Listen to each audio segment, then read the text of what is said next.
Participation remarquable du Maroc au 34e sommet de la Ligue des États arabes à Bagdad. Le discours royal adressé aux participants de cet événement portait plusieurs messages importants. Deuxième escale de la caravane lancée par le RNI. Cette fois, c'est la ville de Laayoune que la voie des réalisations a rassemblé les élus et les militants du parti de la Colombe dans un meeting impressionnant. La coopération entre le Maroc et les Émirats arabes unis prend une nouvelle dimension avec l'annonce d'un projet important dans le domaine de l'eau et l'électricité, un programme d'investissement structurant et un levier stratégique. En novembre 2025, le Maroc accueille la 93e Assemblée générale d'Interpol, une reconnaissance de la place du Royaume en tant que partenaire fiable dans la lutte contre les défis sécuritaires mondiaux et régionaux. Le chef du gouvernement détaille les mesures prises par l'exécutif au cours des 3 dernières années dans le secteur de l'éducation. Une preuve de courage politique avec l'annonce des réalisations majeures et sans précédent qui ont concerné plusieurs dossiers.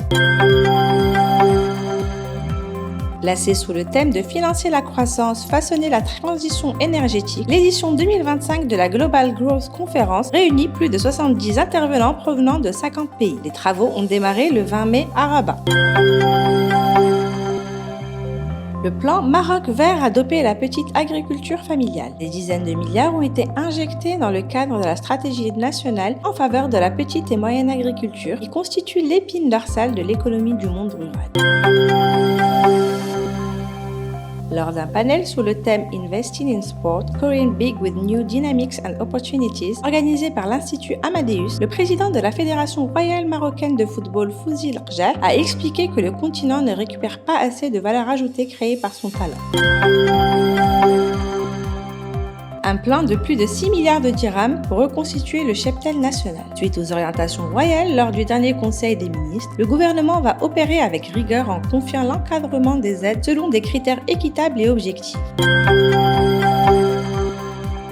L'ONMT entame une campagne de séduction du tourisme marocain en passant de l'inspiration à l'activation émotionnelle en mettant en scène des expériences vécues et authentiques à travers tout le royaume. Ne manquez aucun détail, retrouvez l'intégralité de nos articles sur www.aujourd'hui.ma et sur toutes nos plateformes.